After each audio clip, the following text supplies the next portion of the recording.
Good afternoon. My name is Elias, and today I will be talking about cancer immunology and how cancer evades the immune system. So to start with, what exactly is cancer? Well, in fact, it is not an individual disease, but a group of diseases characterized by abnormal and uncontrolled cell growth, forming tissue growths known as tumors. Since the turn of the 21st century, cancer has killed over 2 million people in the UK alone and is now one of the leading causes of death worldwide, capable of infecting virtually any tissue within the human body. So how exactly does a cell become cancerous to start with? Cells must acquire a number of properties which enable them to become malignant. Certain factors, such as sunlight for example, are carcinogenic. As the UV radiation from sunlight interacts with melanocytes, the pigment cells of our skin, this can induce a series of genetic changes, or mutations in that cell, allowing it to develop certain hallmarks of cancer to then becoming a malignant cell. This cancer cell can then begin to proliferate uncontrollably, eventually forming a tumor, or in this case, a melanoma. How then does our immune system respond to this growing threat?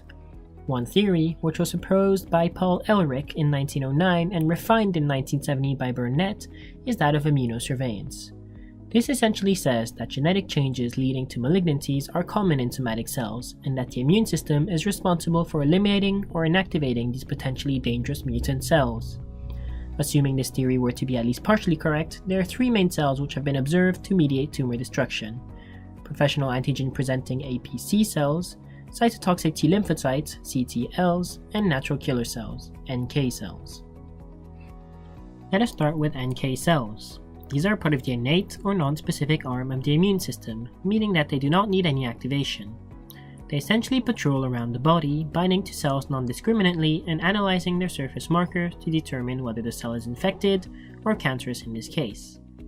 When they encounter ligands which are upregulated or expressed in stressed cells, such as NKG2D ligand, they are capable of spontaneously lysing these cells.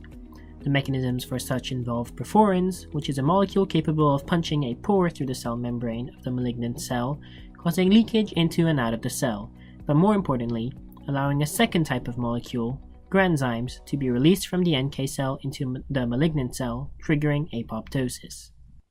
Moving on to dendritic cells, which are the main professional antigen-presenting cells involved in cancer immunology. These cells internalize tumor antigens, processing them into peptide fragments which can then be displayed on their surface membranes via major histocompatibility complexes, or MHCs.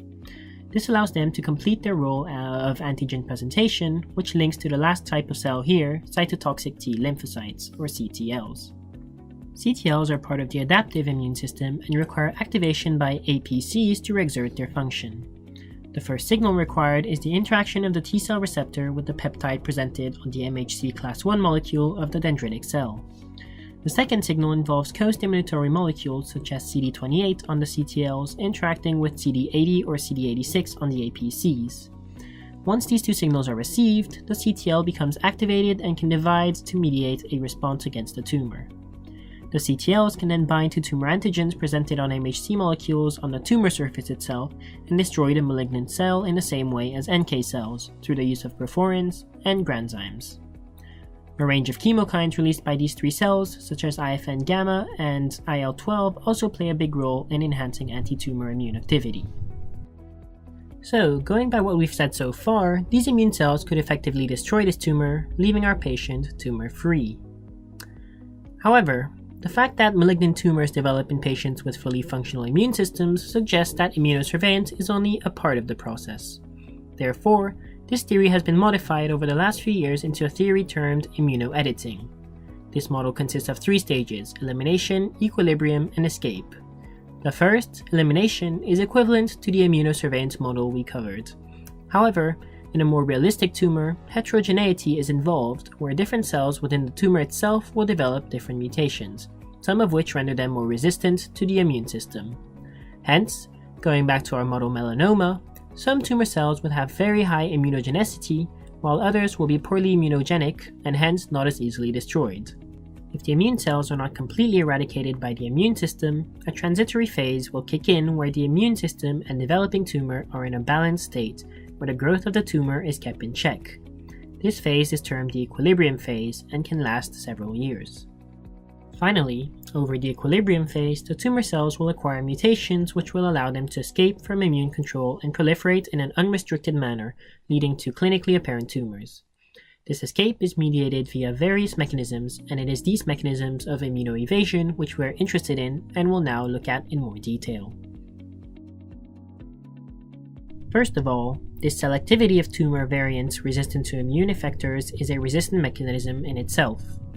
Furthermore, an intrinsic mechanism is the fact that tumor antigens are often self-antigens, hence high avidity T cells generally are deleted to prevent autoimmunity in the first place. In terms of developed mechanisms, manipulation of immune checkpoints is one. Immune checkpoints are key regulators of the immune system, preventing its overactivation.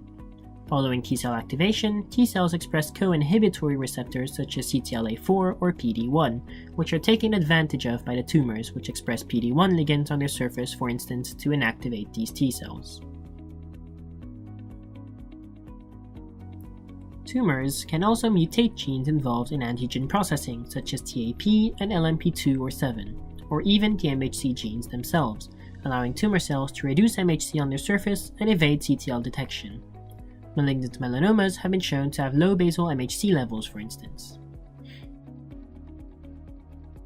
Low MHC levels, however, do trigger NK cells to destroy the cell, hence tumor cells have also adapted by reducing expression of ligands such as NKG2D to impair NK cell recognition in the first place.